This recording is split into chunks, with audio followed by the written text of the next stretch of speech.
আগে তুমি আমারে বাধা দিবা না। শেফালি তুমি কই যাইতেছো? কই যাইতেছি জানি না, তয় তোমার সংসার ছাইরা তোমারে ছাইরা আমি সারা জীবনের জন্য চলে যাইতেছি। কি বলতেছো এসব? আমার সংসার ছেড়ে সারা জীবনের জন্য কেন চলে যাইতেছো? কারণ তুই ভীতু কাপুরুষ। তোর চাচাতে তোর জমি দখল করে ফেলাইলো, তুই কিছুই কইতে পারলি না। চেয়ারম্যান যে ঘুষ খায় তোর চাচার পক্ষে কথা বললো, সেখানে তুই ভয়ে কিছু কইতে পারলি না।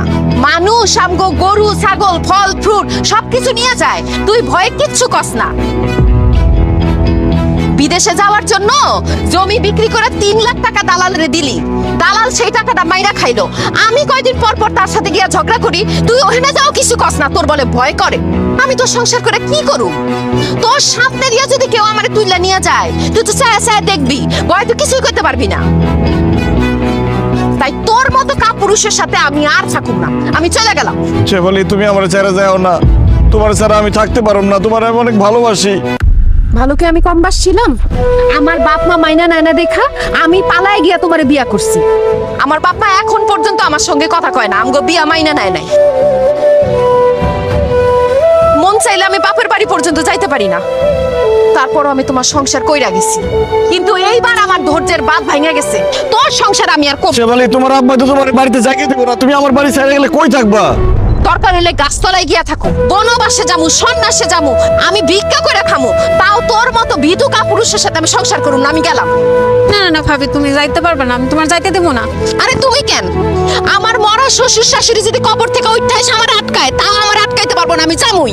শেফালি তুমি যাইতে পারবো না, গেলে আমার লাশের উপর দিয়ে যাইতে দেবো, আমার লাশের উপর দিয়ে যাও পারলে। আরে তুই তো জিদ্দা লাশ, তুই ময়রা ভূত হয়ে গেলে আমার আজকে আটকাইতে পারবি না। দেখ তোরে ডিঙ্গায় কেমনে যায়। শেফালি শেফালি শেফালি হ্যাঁ ভাইজান, কি হইছে তোমার? ভাবি দেখা যাও, ভাইজান অজ্ঞান হয়ে পড়ছে।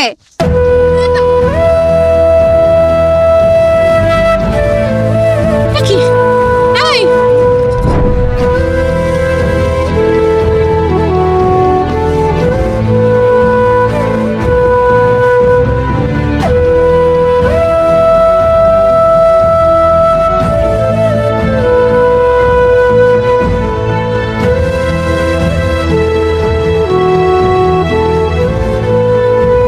সাত্তার ভাই, আজকে থেকে আপনার যা যা খেতে মন চাইবে খাবেন, আর যা যা করতে ইচ্ছা হবে করবেন। কেন ডাক্তার সাহেব? কারণ আপনি আর বেশি দিন বাঁচবেন না। আল্লাহ, ডাক্তার সাহেব